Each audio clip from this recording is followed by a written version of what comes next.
यहाँ पर हमें एक फंक्शन एफ एक्स यानी कि कोस एक्स गिवन है और हमें एक्स नॉट इक्वल्स टू 0 पर इस फंक्शन के लिए थर्ड डिग्री टेलर पॉलिनोमियल निकालना है अबाउट एक्स नॉट।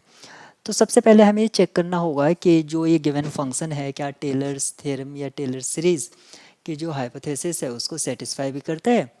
अगर नहीं करता है तो तब हम उसमें टेलर्स थ्योरम लगा ही नहीं पाएंगे। लेकिन क्योंकि प्रॉब्लम कह रहे हैं determine the third degree Taylor polynomial, तो यहाँ से अंडरस्टूड है कि ये उसको सेटिस्फाई करेगा ही।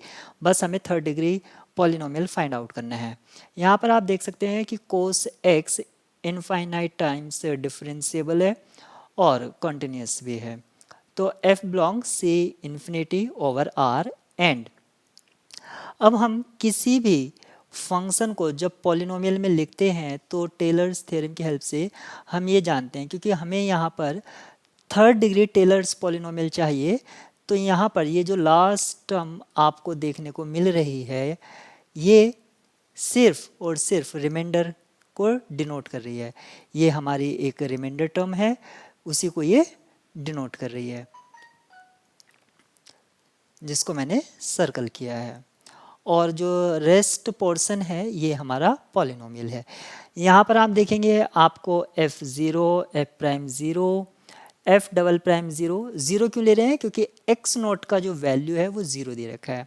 और f थर्ड प्राइम 0 या f ट्रिपल प्राइम 0 हमें यहाँ पर चाहिए। तो हमें क्योंकि फंक्शन दे रखा था f x equals to cos x, तो हम यहाँ से फर्स्ट डेरिवेटिव सेकंड और थर्ड डेरिवेटिव साथ ही साथ फोर्थ डेरिवेटिव निकाल लेंगे और उनका 0 पर वैल्यू निकालने पर हम जब इस एक्सप्रेशन में फिर से पुट करेंगे तो हमें ये इस तरह से सीरीज मिल जाएगी। और यहाँ पर ये जो लास्ट टर्म हमें मिल रही है देखने को, ये हमारी रिमाइंडर टर्म है। यहाँ पर जो जो जाई यूज़ किया गया है ये 0 और x के बीच का पॉइंट होता है। जाई जो है 0 कहाँ से आया है, 0 हमारा जो दे रखा था x नोट, x और x नोट के बीच का जो पॉइंट होता है यानी कि बिटवीन। तो हमने यहाँ पर देखा है कि थर्ड डिग्री का पॉलिनोमियल किस तरह से निकालते हैं, थर्ड का पूछे सेकंड का पूछे या सिक्स, जितनी हायर डिग्री का पॉलिनोमियल निकालेंगे उसमें एरर बाउंड उतना ही कम होगा, यानी कि उसमें एरर कम होगा।